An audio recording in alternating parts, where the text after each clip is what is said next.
एक केस में जरूर डिस्कस करना चाहूँगा। एक महिला थी करीब 55 साल की, रिसेंटली उनको डायबिटीज डायग्नोज हुआ। मैंने उनको मेडिसिन स्टार्ट की, पर उस मेडिसिन से वो कंट्रोल नहीं हुई। फिर उसकी और मेडिसिन हाई डोजेज स्टार्ट की, फिर भी कंट्रोल नहीं हुआ। फिर मैंने उन लेडी को इंसुलिन स्टार्ट किया, इंसुलिन पे भी वो कंट्रोल नहीं। फिर मेरे को लगा इससे काउंसलिंग करनी चाहिए। मैंने उनसे बैठ के बात की तो मुझे पता लगा वो बहुत ज़्यादा स्ट्रेस में थी। फिर धीरे धीरे करके उन्होंने कुछ काउंसलिंग की, उनको समझाया।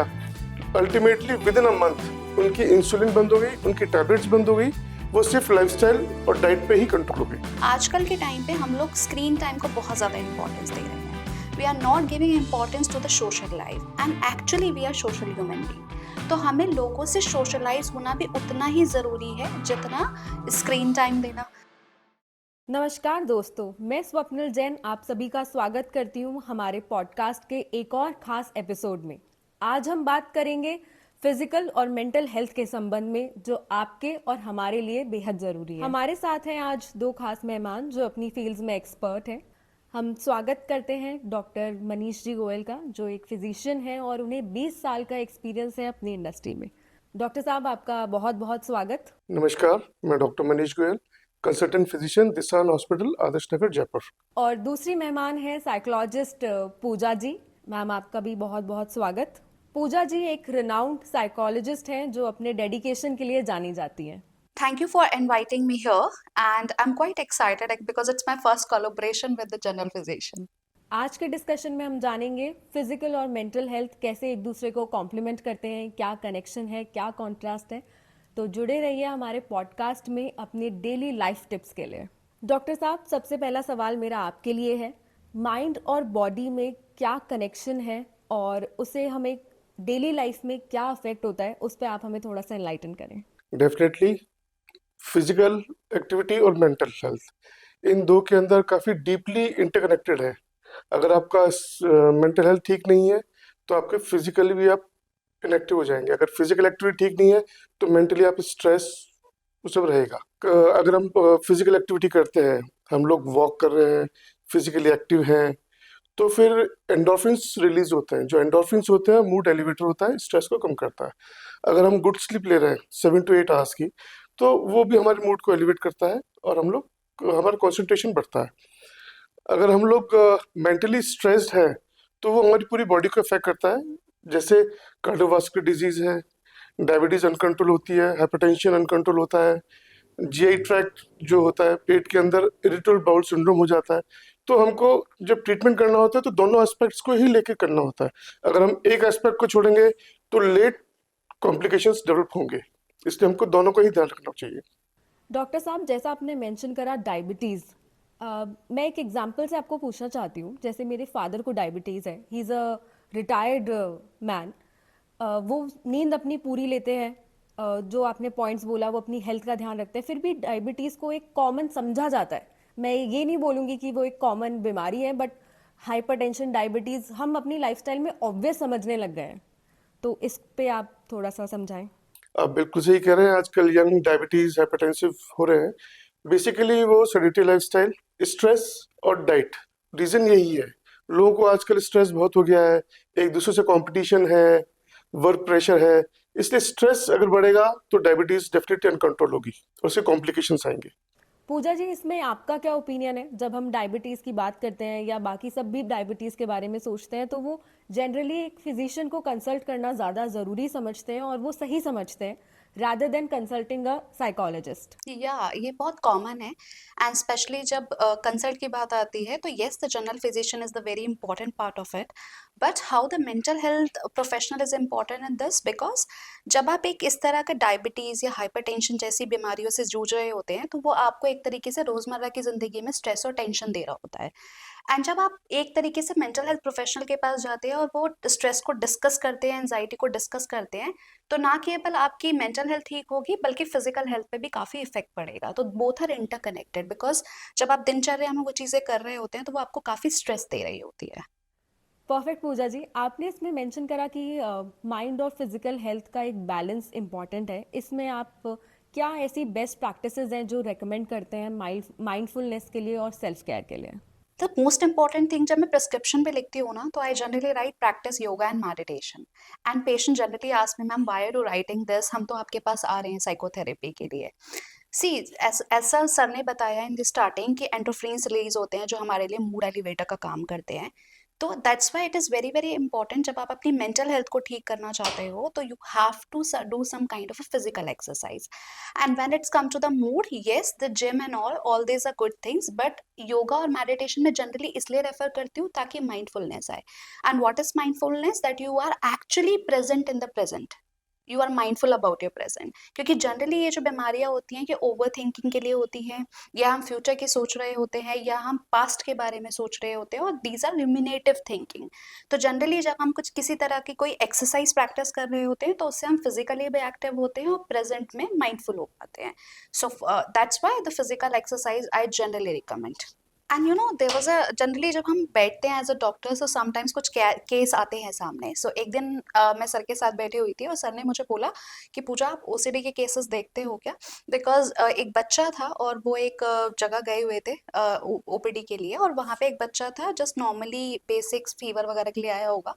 और उसने बताया कि क्या कहते हैं कि उनकी मदर ने बताया कि ये तो पूरे दिन जो है वॉशरूम में बैठा रहता है, ये पूरे दिन नहाता रहता है, पूरे दिन हाथ धोता रहता है। ओह। तो सर ने बोला भी कि आपने इसके लिए साइकोलॉजिस्ट या साइकियाट्रिस्ट को दिखाया? हम्म। तो उन्होंने कहा कि ये बीमारी है क्या? सो सर भी देख पाते हैं, जब हम लोग डिस्कस कर पाते हैं कि मेंटल हेल्थ के लिए लोग एक तो अवेयर नहीं होते, कि उन्हें ये समझ में ही नहीं आता कि वो बीमारियां हैं। And the second thing is that कि उन्हें लगता है ओके फिजिशियन के पास जा रहे हैं तो this is like all problem will be solve to the physician. आप बिल्कुल सही कह रहे हैं। हर पेशेंट चाहता है फिजिशियन के पास आए तो वही सब कुछ कर ले, हमें किसी और डॉक्टर के पास नहीं जाना पड़े, वो इसलिए फिजिशियन के पास आते हैं। हम्म। आजकल ये बहुत कॉमन हो गया है, ओसीडी एक बहुत कॉमन बीमारी हो गई है। अगर इसको अर्ली डायग्नोज और ट्रीटमेंट नहीं किया जाए, काउंसलिंग नहीं की जाए, तो ये आगे जाके नासूर बन सकती है। रोजमर्रा की प्रैक्टिस के अंदर हमको काफी पेशेंट्स ऐसे आते हैं जिनको अनकंट्रोल डायबिटीज होती है, हाइपरटेंशन होता है, कार्डियक प्रॉब्लम होती है। तो एक केस में जरूर डिस्कस करना चाहूँगा। एक महिला थी करीब 55 साल की, वो मेरे पास आई। रिसेंटली उनको डायबिटीज़ डायग्नोज हुआ। मैंने उनको मेडिसिन स्टार्ट की, पर उस मेडिसिन से वो कंट्रोल नहीं हुई। फिर उसकी और मैंने हाई डोजेज स्टार्ट की, फिर भी कंट्रोल नहीं हुआ। फिर मैंने उन लेडी को इंसुलिन स्टार्ट किया, इंसुलिन पे भी वो कंट्रोल नहीं। फिर मेरे को लगा इससे काउंसलिंग करनी चाहिए। मैंने उनसे बैठ के बात की तो मुझे पता लगा वो बहुत ज़्यादा स्ट्रेस में थी। फिर धीरे धीरे करके उन्होंने कुछ काउंसलिंग की, उनको समझाया। Ultimately with in a month उनकी इंसुलिन बंद हो गई, उनकी टैबलेट्स बंद हो गई, वो सिर्फ लाइफस्टाइल और डाइट पे ही कंट्रोल हो गई। तो मेंटल हेल्थ और फिजिकल डीपली इंटरकनेक्टेड है। इसमें एक क्वेश्चन मैं आपसे ये और जानना चाहती हूँ कि क्रॉनिक डिजीज और मेंटल हेल्थ में क्या कनेक्शन है? क्रॉनिक डिजीज लाइक डायबिटीज है, कार्डियोवास्कुलर डिजीज है, हाइपरटेंशन है। जब अगर किसी पेशेंट को ये बीमारी होती है तो बैक ऑफ द माइंड वो स्ट्रेस में होता है। हर कोई उनको रोक रहा होता है कि आप मीठा नहीं खाओगे, आप नमक नहीं लोगे, आप ये नहीं करोगे, आप वो नहीं करोगे। तो बहुत ज्यादा किसी को अगर फोर्सली कहा जाए तो एक स्ट्रेस लेवल बढ़ जाता है और उसके कारण ये चीजें और बिगड़ती है। डॉक्टर साहब, आपने बहुत ही अच्छा जवाब दिया, पर हम सब डॉक्टर से ये सुनते हैं आप स्ट्रेस कम कीजिए, एंजाइटी कम कीजिए, बट स्ट्रेस कम कैसे करना है ये कोई डॉक्टर नहीं बताते। नहीं बताते, ऐसे नहीं है। काउंसलिंग करते हैं, उनको समझाते हैं आपको योगा करना है, मेडिटेशन करना है, आपको फैमिली फ्रेंड्स के साथ टाइम स्पेंड करना है। आपकी कोई भी हॉबी हो, स्पोर्ट्स हो, म्यूजिक हो, डांस हो, उसके अंदर आप टाइम निकालें। डेली 1 घंटा इन चीज़ों के लिए निकालना चाहिए। हम अपनी ऑडियंस के कुछ सवालों का जवाब देने से पहले एक सवाल और पूछना चाहते हैं, जब डॉक्टर्स को खुद को स्ट्रेस होता है तो वो कैसे मैनेज करते हैं? ओके, आप दोगे? सो फॉर मी बिकॉज मुझे पूरे दिन लोगों को सुनना होता है, and generally I am working with a patient who is coming with a lot of emotion. So they are crying, they are like hauling, lots of things are happening in front of me, and they are generally coming in a helpless situation. So I know if I have to listen to them, I have to be contained myself. So for that, it's like it's an obvious to me in the morning that every day I do yoga and meditation. It's just like my lifestyle. So I do not do because I want to get fit or something. It's majorly for my mental health, because I even tried it for a few weeks. I was not able to do it, and I can see that I become reactive. तो it is very very important for a mental health professional, और जितने भी इस field में मुझे जितने भी doctors friends और मिलते हैं, सबके सब कुछ ना कोई ऐसी एक्टिविटी कर रहे होते हैं, जैसे जिम जाना, योगा करना, मेडिटेशन करना, या कोई स्पोर्ट्स खेलना, या डांस करना। So yes, we also do the same. Puja ji, बहुत ही सुंदर जवाब दिया आपने। अब हम आगे बढ़ते हैं और अपने ऑडियंस के कुछ सवालों में से एक सवाल आपसे पूछते हैं। ओके। ये सवाल अक्सर हमारे दिमाग में आता है कि योगा और मेडिटेशन हमेशा रिकमेंडेड होता है, बट इसमें अच्छी डाइट, बैलेंस डाइट का मेंटल हेल्थ में कितना इम्पोर्टेंस है? बैलेंस डाइट का बहुत बड़ा इंपॉर्टेंट रोल है। देखिए, अपन जैसा खाते हैं वैसे ही आपका मेंटल स्टेटस होता है। अगर आप एक अच्छी डाइट ले रहे हैं, बैलेंस डाइट जिसको कहते हैं, जिसके अंदर आपका प्रोटीन भी है, कॉम्प्लेक्स कार्बोहाइड्रेट भी है, फैट भी है, तो उससे आपका स्ट्रेस लेवल कम होता है, मूड एलिवेट होता है। एक अच्छी स्लीप वो आपका मूड एलिवेट करती है, स्ट्रेस कम करती है। तो डेफिनेटली डाइट का बहुत बड़ा फर्क होता है। एंड मैं भी इसमें कुछ ऐड करना चाहूंगी, क्योंकि जनरली सर मेरे पास जब पेशेंट आते हैं तो मैं उनसे पूछती हूँ, okay what do you have in the morning. So generally most of the specially youngster they say ma'am हम तो स्किप करते हैं breakfast, we do not take the breakfast, and that affects your mood. Because if you are not having a breakfast in the morning, your day is like, because आप break कर रहे हो बहुत रात का फास्ट, और आप उसे अगर ब्रेक नहीं करोगे and you are just going to the work like this and not having any kind of a like balance food और समथिंग, और you are not having any breakfast, तो ऑफ कोर्स आपको थोड़ा लेथार्जिक और इस तरीके का फील होगा, and you will feel like little less motivated, so that is also the problem. Puja ji, इसमें एक सवाल मेरे पास ये आया है। नेहा जी कहती हैं कि उन्हें गोलगप्पे खाना पसंद है, बर्गर खाना पसंद है, पर डॉक्टर अलाउ नहीं करते हैं, हम्म। तो इसका क्या सोल्यूशन है? कभी कभी खा सकते हैं डेफिनेटली। और लिमिटेड क्वांटिटी में खा सकते हैं। एक मदर यहाँ पूछती हैं कि उनके बेटे को हेल्दी फूड खाना पसंद है, पर वो सैलेड सबवे से ही खाता है। घर में जो खीरा टमाटर हम काट के देते हैं वो उसे खाना पसंद नहीं है। देन आई सजेस्ट मदर को कुकिंग क्लासेस लेनी पड़ेंगी और उसे भी डालना पड़ेगा so that they can learn that की सबवे वाले कैसे बनाते हैं। चलिए अब हम आगे बढ़ते हैं और कुछ प्रैक्टिकल बात आपसे करते हैं। तो पूजा जी और डॉक्टर सर, ऐसी क्या लाइफ में टिप्स मुझे प्रैक्टिस करनी चाहिए, ऐसी क्या प्रैक्टिसेस हैं जो मैं अपनी फैमिली को भी करवा सकती हूँ और मैं अपनी फिजिकल और मेंटल हेल्थ का ध्यान रख सकती हूँ? देखिए, जो पहली चीज है वो है exercise, physical activity. 30 minutes per day, 5 days a week, ये मस्ट है। आपको वॉक करना है। सेकेंड ये है, आपको 7 to 8 hours की स्लीप लेनी है। तीसरा है, आपको हाइड्रेशन प्रॉपर रखना है, 3 to 4 liters पर डे लेना ही है। नॉर्मली फीमेल्स क्या है, इस चीज़ को इग्नोर कर जाती हैं, लिक्विड इनटेक को। वो नहीं करना है, फिर उसके बाद उनका यूरिन इन्फेक्शन निकल के आता है। तो मैं कहूँगा लिक्विड इनटेक का काफ़ी ध्यान रखना चाहिए। एंड मैं इसमें कुछ कुछ ऐड करना चाहूंगी, जो सर ने कहा वो तो करना ही है। Of course physical exercises both very very important for both the mental and physical health, but इसके साथ साथ जो मेनली ऐड किया जा सकता है, the second thing is mindfulness. Meditation 10 minute का करना, मैं आपसे बहुत ज़्यादा एक्सपेक्ट नहीं कर रही, but 10 minutes. Except that you can also do journaling, क्योंकि जनरली जब लोगों को थॉट्स आते हैं वो खुद से बहुत परेशान हो जाते हैं, और किसी भी इस तरह की जब ओवर थिंकिंग होती है तो generally they are wondering what to do. तो सही तरीका है अपने आप को सॉर्ट करने का, दैट प्लीज आप एक डायरी बनाइए और उसमें अपने थॉट्स को लिखना शुरू करें। उससे काफ़ी क्लैरिटी आती है कि आपके थॉट्स कहाँ से आ रहे हैं, where it is coming from and how to resolve it.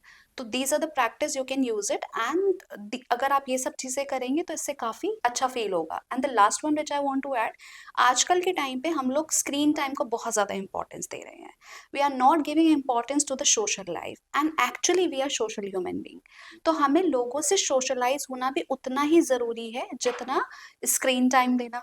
तो जनरली क्या करते हैं लोग, सोचते हैं कि हम जब कर तो रहे हैं बाकी चीज़ें, और की तो ज़रूरत नहीं है, बट सोशलाइज होना भी उतना ही इम्पॉर्टेंट है, क्योंकि आप जब सोशलाइज होते हैं तो आपका मूड अपलिफ्ट होता है। Try to do this things, because अगर आप थोड़ी सी ये चीज़ें फॉलो करेंगे तो you will feel better. Go socialise होने का मतलब ये नहीं है कि आपको दोस्ती बनाने हैं, आप just go for a walk in the evening and just try to say hi hello to the people, and that's all. It will like uplift your mood, so try to be socialized also and give less time to your screen. पूजा जी, हमारे audience में संकल्प जी का एक question है कि meditation करने के लिए जल्दी उठना पड़ता है, उससे मेरा मूड खराब हो जाता है। दूसरा सवाल मेरे पास ये है कि मैं मेडिटेशन करने के लिए आंखें बंद करता हूँ और मुझे नींद आ जाती है। Okay, so ठीक है, अगर आप पहले अपना कंफर्ट लेवल देखिए कि आपका जो रूटीन है उसे सेटअप कीजिए और अपनी सर्काडियन रिदम बनाइए। फॉर एग्जांपल बायोलॉजिकल क्लॉक, तो आपका एक सोने और उठने का टाइम होना चाहिए जो आपके वर्किंग टाइम से मैच करता हो। अगर आप सोच रहे हैं कि आप सुबह 9 बजे ऑफिस जाएंगे और रात को 12 बजे सोएंगे, 2 बजे सोएंगे, और फिर तो आप जाहिर सी बात है उठ के भागेंगे ऑफिस के लिए। तो आपको कुछ ऐसा रूटीन बनाना पड़ेगा जिसमें कुछ टाइम आप अपने लिए भी दे पाएं, तो उसमें 1 घंटा वो डिसाइड करें। अब ये आपके ऊपर डिपेंड करता है। फॉर एग्जाम्पल कोई स्कूल टीचर है, उसका बहुत अर्ली मॉर्निंग स्कूल होने वाला है, तो हियर आई अंडरस्टैंड कि थोड़ा सा डिफिकल्ट हो जाएगा, तो वो चीज़ वो शाम को कर सकते हैं। और ज़रूरी नहीं है कि आप मेडिटेशन करेंगे, तो मेडिटेशन का मतलब ये होता है कि आपको सिर्फ आंखें बंद करके ही मेडिटेशन करनी होती है। अगर आपको मेडिटेशन के लिए आप रियली चेकआउट करोगे, there are many kind of meditation जो आंखें खोल के भी की जा सकती हैं। जैसे एक त्राटक करके एक मेडिटेशन होती है which is very good for improving focus and attention. क्योंकि आजकल जितने भी लोग मेरे पास आते हैं ना पेशेंट, वो जनरली कंप्लेन करते हैं कि ma'am I am having the issue of like concentration, I am unable to focus, और मैं जोन आउट रहता हूँ, विच आई अंडरस्टैंड। और जब मैं उनसे पूछती हूँ आपका स्क्रीन टाइम कितना है, तो जनरली वो बताते हैं 8 से 9 घंटे। जब आपका इतना ज़्यादा स्क्रीन टाइम होगा तो वैसे भी आप जोन आउट रहोगे, तो पहले तो वो कम करें। और सेकेंड, अगर आप फिर भी आपको लगता है कि नहीं आपसे नहीं हो रहा आंखें बंद करके, तो आप जो मैंने त्राटक बताया जिसमें आप कैंडल की फ्लेम को या किसी भी चीज़ पे फोकस कर सकते हैं खुली आंखों से। दूसरी, अगर एक और मेडिटेशन बताऊं, तो आप खुली आंखों से ही अपनी जस्ट ब्रीथ पे फोकस कर सकते हैं। जैसे फॉर एग्जांपल आप इनहेल कर रहे हैं, तो आपको पता चल रहा है कि कौन से नॉस्ट्रल से सांस आ रही है और कौन से नॉस्ट्रल से जा रही है, तो एक तरीके से पहरेदारी करनी है अपनी सांसों की। इस तरीके से भी आप माइंडफुलनेस को प्रैक्टिस कर सकते हैं। अब बात करते हैं स्लीप और मेंटल हेल्थ का क्या रिलेशन है। एक्चुअली स्लीप का मेंटल हेल्थ से बहुत बड़ा रिलेशन है। जनरली मेरे पास जब क्लाइंट्स आते हैं, वो मेरे से कहते हैं कि मैम अच्छा 1 घंटे अगर एक्सरसाइज कनेक्ट डाल दें अपने रूटीन में, तो क्या हम ऐसा कर सकते हैं कि हम 6 घंटे सो जाएं, 7 घंटे सो जाएं, is it okay? No, it's not okay. जो हमारा नर्वस सिस्टम है, स्पेशली जो पैरासिम्पथेटिक नर्वस सिस्टम है, उसको वो हील करता है, उसमें एक इंपॉर्टेंट रोल स्लीप का भी होता है। तो अगर आप अपनी स्लीप को डिस्काउंट करके बाकी चीज़ें ऐड कर रहे हैं, तो इट्स नॉट हेल्दी, क्योंकि उससे आप चिड़चिड़े हो जाएंगे, आप प्रॉपर एनर्जेटिक फील नहीं करेंगे, लेथार्जिक फील करेंगे, तो स्लीप से तो बहुत ज़्यादा इशू हो जाएंगे। तो ऐसा नहीं करना है। स्लीप को एक बहुत इंपॉर्टेंट रोल रखता है, तो आप कम से कम मिनिमम एक 8 घंटे की नींद, sound sleep is very important. और हाँ, जो सबसे इंपॉर्टेंट है, 8 घंटे का मतलब ये नहीं है कि आप दिन में कभी भी सो सकते हो या बीच में ब्रेक ले लेके सो सकते हो। 8 घंटे का मतलब ये है कि आप एक प्रॉपर अपना रूटीन सेटअप करें। फॉर एग्जाम्पल, जैसे मैं रात को 10:30 बजे बेड पे जाती हूँ and I get up about 6:30 और 7 इन द मॉर्निंग, तो it's my biological clock become. तो आपका रूटीन वही होना चाहिए। 19-20 हो सकता है, लेकिन आप कभी ये कर रहे हैं कि मुझे 10 बजे जाना है, कभी आप सोच रहे हैं मैं रात के 12 बजे जाऊंगा। और मैं, क्योंकि आपके पास जनरली सुबह की विंडो होती है, तो उसमें आप क्या करने लगते हैं कि अच्छा चलो हम सुबह 6 नहीं 8 बजे उठ जाएंगे। अब उसमें क्या हो गया, आपके ब्रेन की बायोलॉजिकल क्लॉक यानी सर्काडियन रिदम सेट नहीं हो पा रही, जिसकी वजह से आपका कोई रूटीन नहीं बनेगा, और उससे आपके मूड पे इफेक्ट पड़ेगा, आपकी हेल्थ पे इफेक्ट पड़ेगा, और अगेन आपका कोई स्लीप इश्यूज शुरू हो जाएंगे, स्लीप प्रॉब्लम शुरू हो जाएगी, और आपको लगेगा अरे मैं तो सो रहा हूँ, but that's not right. So make some sleep routine about it, and that's very important in mental, even I think physical health. What do you say, sir, या about it? Definitely Puja ji, you are right. Many times जो patient आते हैं वो बोलते हैं कि नींद नहीं आती सर, नींद नहीं आती है। हम्म लोग बाग दिन भर बिजी शेड्यूल है, सर थक गया उसके बाद भी नींद नहीं आई। हम्म पर वो लोग जब उनसे बात की तो पता लगा वो लोग मोबाइल देखते हुए तो लेटते हैं। लेट कर स्क्रीन टाइम, अगर मोबाइल देखोगे तो आपको नींद नहीं आएगी। अगर आपको रात को 1 बजे सो रहे हो, सुबह 8 या 9 बजे उठ रहे हो, वो साउंड स्लीप नहीं कहलाती है। उसके लिए आपको टाइमली 10-11 बजे सोना है और सुबह 6-7 बजे तक उठना है, और स्क्रीन टाइम को कम करना है। जब आप सोने चाहे उससे कम से कम 1-1.5 घंटा पहले फोन को स्विच ऑफ कर दें। डॉक्टर सर, इसी पे मुझे एक सवाल याद आता है। मोदी जी कहते हैं वो 4 घंटे सोते हैं, एक्टर अक्षय कुमार कहते हैं वो 4 घंटे सोते हैं, वो हमसे ज्यादा एनर्जेटिक रहते हैं, वो हमसे ज्यादा यंग दिखते हैं, हमसे ज्यादा स्ट्रेस वर्क सब कुछ हमसे ज्यादा करते हैं, फिर भी 4 घंटे में सक्सेसफुली वो अपना फिजिकल और मेंटल हेल्थ मेंटेन करते हैं। देखिए, मोदी जी योगा करते हैं डेली, डेली फिजिकली काफी एक्टिव हैं। ऐसे ही अक्षय कुमार जी का है, वो भी डेली साइकिलिंग करते हैं, एक्सरसाइज करते हैं। उस चीज से काफी कुछ चीजें मैनेज हो रही हैं, but sound sleep 7 to 8 hours की बहुत जरूरी है। और मैं भी इसमें कुछ ऐड करना हम्म, चाहूंगी, because everybody is different.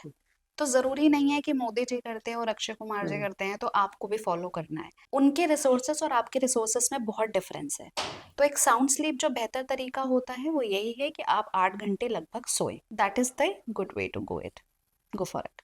Doctor sir, जैसे आपने साइकिलिंग मेंशन करा, तो इसमें एक्सरसाइजिंग और मेंटल हेल्थ का क्या रिलेशन है, और किस एज के हिसाब से क्या एक्सरसाइजेज आप रेकमेंड करते हैं? आजकल क्या होता है कि जब मैं एक्सरसाइज करना स्टार्ट करता हूँ तो पहले दिन ही चाहता हूँ कि मैं 6 किलोमीटर जॉगिंग कर लूँ। आजकल आपने जो देखने में आ रहा है, कार्डियक अरेस्ट हो रहे हैं, हार्ट की जो वेसल्स है उसमें प्लग बहुत अर्ली ही डिपॉजिट होना शुरू हो जाता है। और आप जब एकदम स्ट्रेस ट्रेडमिल पे चढ़ गए और आपने 6 किलोमीटर की रन की है तो हार्ट अटैक होने के चांसेस रहते हैं। तो go slow. I think sir ये कहना चाहते हैं कि जो लोग ना एकदम से बड़े बड़े टारगेट रख लेते हैं एंड वो बहुत मुश्किल हो जाता है अचीव करना। तो जनरली सही तरीका क्या है कि आप स्मॉल स्मॉल टारगेट रखिए। फॉर एग्जांपल आप एक रूटीन सेट करना चाहते हैं तो सबसे पहले उसमें बेसिक चीज़ें ऐड करिए, जैसे स्लीप पैटर्न हो गया, आपका वर्क पैटर्न हो गया। और अगर आप एक्सरसाइज का भी टाइम निकाल रहे हैं तो एटलीस्ट आधा घंटा 15 मिनट की, ठीक है आज से मैं वॉक पे जाना शुरू करूंगा। तो आप छोटे छोटे गोल्स रखेंगे तो वो अचीवेबल लगेंगे और उसके बाद अपने आप को री यानी रिवॉर्ड भी देना शुरू करें। उससे आप वो ज़्यादा कर पाएंगे। और कई बार क्या होता है कि हमारे हमारे रूटीन में कुछ चीज़ें ऐसी हो जाती जो कभी कभी छूट जाती है। इट्स ओके, तो उसके बाद वाला जो रूटीन है उससे कंटिन्यू करो, ना कि उस पर गिव अप करो। हम आगे बढ़ते हैं और डॉक्टर साहब और पूजा जी से एक सवाल स्ट्रेस के बारे में भी पूछते हैं। स्ट्रेस को हमारी लाइफ में इतना नॉर्मलाइज कर दिया है कि आज आप काम करते हैं तो स्ट्रेस होगा, घर की सारी टेंशन आपको होगी, और ये एक नॉर्मल बात समझी जाती है। सो आई थिंक अबाउट स्ट्रेस, देखो अगर आपने अपना लाइफस्टाइल ही स्ट्रेसफुल बना रखा है तो फिर तो आपको उसी को बदलने की ज़रूरत है। क्योंकि अगर आप इसी तरह का लाइफस्टाइल चालू रखेंगे तो आप ही सोच के देखिए कब तक चलने वाला है, जब तक आप कुछ ऑब्वियस नहीं हो जाता। और मेरे पास ऐसे बहुत सारे पेशेंट आते हैं जो कहते हैं कि मैम इतना ज़्यादा काम है, एमएनसीज में काम कर रहे हैं, कॉर्पोरेट्स में काम कर रहे हैं, इतना ज़्यादा प्रेशर है।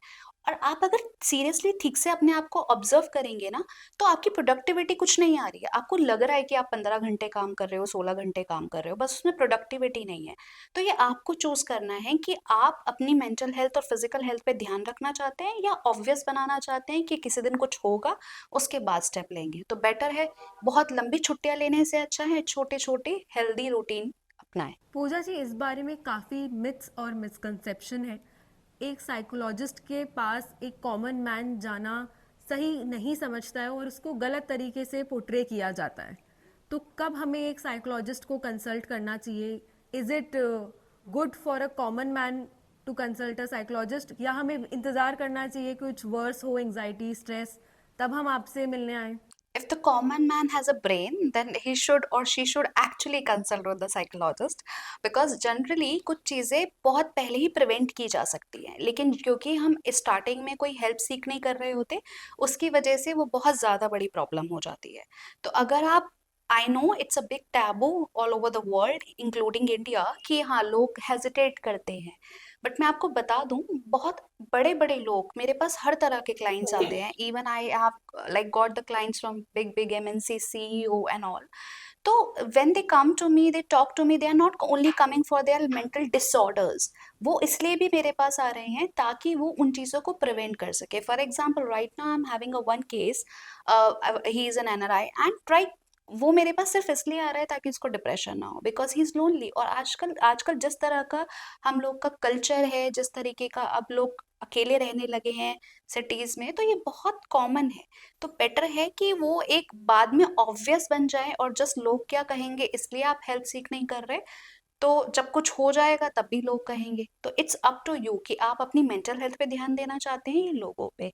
It's just an hesitation. तो जब आप शुरू करेंगे तो बाकी भी उसको अपनाएंगे। और आई थिंक पहले से अब थोड़ा बेहतर हुआ है कि लोग फिर भी अब थोड़ा सोचने लगे हैं। बहुत अच्छा जवाब दिया आपने पूजा जी। डॉक्टर मनीष जी, कुछ फिजिकल हेल्थ में भी मिथ्स हैं, उनके बारे में आपका क्या कहना है? देखिए, आजकल एक बहुत बड़ा मिथ है कि शहद में और गुड़ के अंदर शुगर नहीं होता है। जो डायबिटिक पेशेंट होते हैं वो लोग मीठा खाते हैं, मतलब मीठा नहीं खा रहे हैं, शुगर नहीं इंटेक नहीं कर रहे हैं, लेकिन गुड़ और शहद खाते हैं, वो एक मिथ है। उनके अंदर भी हाई ग्लाइसेमिक इंडेक्स होता है। दूसरा, नॉर्मली हम लोग प्रैक्टिस में देखते हैं पेशेंट किसको अस्थमा है, ब्रोंकाइटिस है, हम उसको इनहेलर स्टार्ट करते हैं तो वो स्टार्ट नहीं करता है, नहीं डॉक्टर साहब इसकी तो आदत पड़ जाएगी। जबकि जो इनहेलर है वो बहुत लो डोजेस में दे रहे हैं और जहाँ जरूरत है वहीं जा रहा है। ओरल टैबलेट्स ज़्यादा नुकसान करती है एज कम्पेयर टू इनहेलर्स। तीसरा, पेशेंट कॉम्प्लाइंस कभी पुअर होती है। जब पेशेंट का ब्लड प्रेशर कंट्रोल हो जाता है, शुगर कंट्रोल हो जाता है, वो दवाएं बंद कर देता है। वो इसलिए कि भाई मेरा तो उससे बीपी कंट्रोल हो गया था, मेरा तो शुगर कंट्रोल हो गया था, इसलिए। जबकि ये बीमारियां को अपन कंट्रोल कर सकते हैं, क्योर नहीं कर सकते। मेंटल हेल्थ के बारे में भी कुछ मिथ्स हैं, वो हम पूजा जी से जानते हैं। या दे आर मैनी। सो सबसे बड़ा मिथ तो ये है कि अगर हम मेंटल हेल्थ ट्रीटमेंट में जाएंगे, स्पेशली मेडिकेशन और थेरेपी, तो वो कभी ख़त्म ही नहीं होगी। It's never be terminated. No, ऐसा कुछ नहीं है। जैसे बाकी फिजिकल हेल्थ के कोर्सेज होते हैं, ऐसे मेंटल हेल्थ के भी होते हैं। बट हाँ, ये कोर्स थोड़े लंबे चलते हैं। इनको ख़त्म करने, ये ख़त्म भी होते हैं जैसे जैसे आप इम्प्रूव करेंगे, it got finish. But problem ये है कि जनरली जो लोग आपको बता रहे होते हैं ना, जो आप दूसरे लोगों से सुनते हैं कि अरे एक बार तुमने दवाई लेना शुरू कर दिया तो तुम जिंदगी भर दवाई लेते रहोगे, या थेरेपी पे जाओगे तो जिंदगी भर डिपेंडेंट हो जाओगे, ऐसा नहीं है। क्योंकि जो लोग ऐसा कर रहे होते हैं तो वो जनरली एक ही ट्रीटमेंट ले रहे होते हैं। बट साइकेट्रिक ट्रीटमेंट में आपके लिए बहुत इंपॉर्टेंट होता है कि आप मेडिकेशन को psychotherapy along with yoga meditation, this is a comprehensive approach to deal with the mental health condition. तो अगर आप सिर्फ ये सोच के चल रहे हैं कि मैं खाली दवाई लूंगा तो ठीक हो जाऊंगा, या मैं सिर्फ थेरेपी लूंगा तो ठीक हो जाऊंगे, या सिर्फ योगा करूंगा तो ठीक हो जाऊंगा, that is a temporary approach. तो अगर आप सीरियसली अपने आप को बहुत अच्छे तरीके से उस ट्रीटमेंट को लेना चाहेंगे, तो कॉम्प्रिहेंसिव ट्रीटमेंट का प्रोसेस होता है medication along with psychotherapy along with yoga meditation. So if you take that, it will be definitely terminated. आजकल एक बहुत टर्म सुनने में आ रहा है, एंजाइटी अटैक्स, पैनिक अटैक्स। इसमें क्या डिफरेंस है? और दूसरा, जब इस तरह की सिचुएशन आती है तो पहले फिजिशियन के पास इंस्टेंट मेडिकेशन के लिए जाना चाहिए या एक साइकोलॉजिस्ट के पास पेशेंट को ले जाना चाहिए? सो एंजाइटी क्या है? एक तरीके से अगर इसको हिंदी में बोला जाए तो घबराहट। जब आप बहुत ज़्यादा किसी भी सिचुएशन को लेके एंग्शियस हो जाते हैं तो उसके बॉडीली सिम्टम्स भी आपको दिखेंगे। जैसे आप थोड़ी सी, आपकी बॉडी जो है वो टेंशन में आ जाएगी, थोड़ी सी मसल्स टाइट हो जाएंगी, थोड़ा सा घबराहट होने लगेगी, हो सकता है स्वेटिंग भी हो, पल्पिटेशंस भी हो, इस तरह की चीज़ें होती हैं।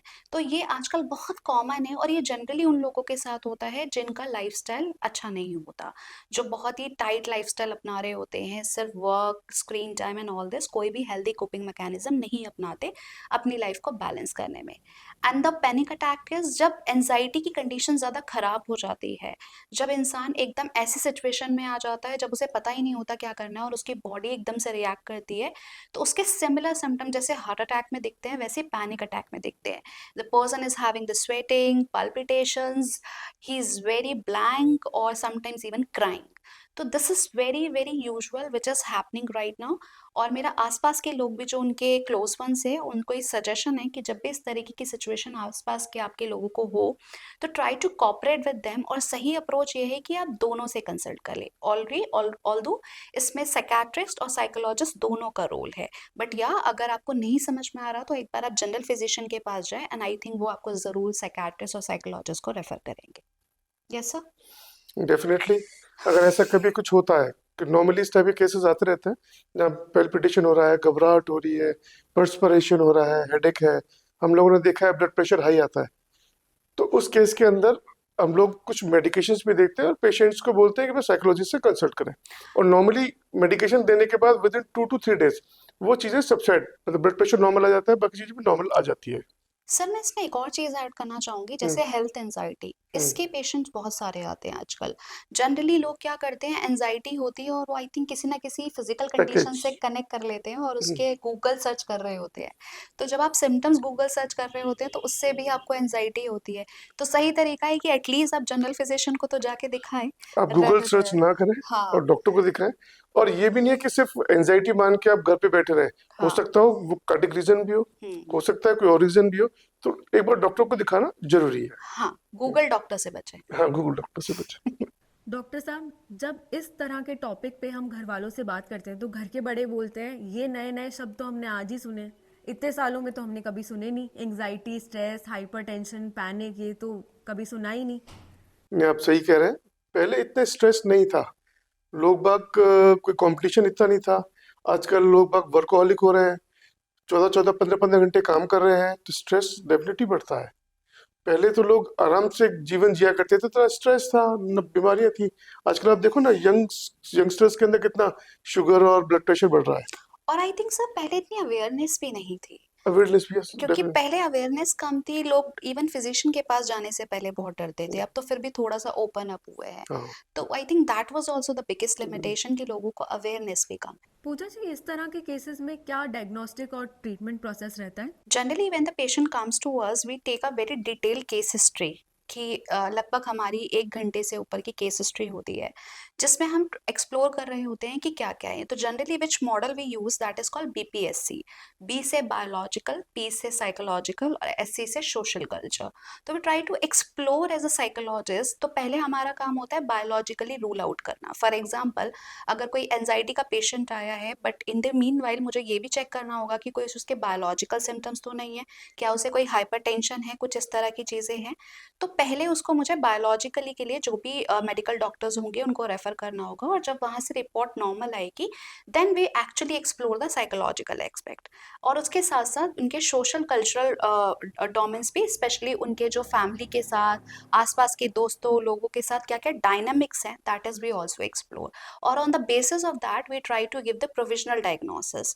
और अपने प्रोविजनल डायग्नोसिस को सपोर्ट करने के लिए we also do some kind of a psychometric assessments, and then we tell the patient what they are going through and what is the treatment needed to be done for that. पूजा जी, आजकल बहुत छोटे बच्चों को, young generation को health issues और mental issues बहुत ज़्यादा होने लग गए हैं। उसमें आप कैसी अप्रोच रखती हैं और उन्हें कैसे डील करती हैं? बच्चों को भी मेंटल हेल्थ इश्यूज आते हैं, और बच्चों को मेंटल हेल्थ इश्यूज ज़्यादा आते हैं स्पेशली जब घर का एनवायरनमेंट अच्छा ना हो।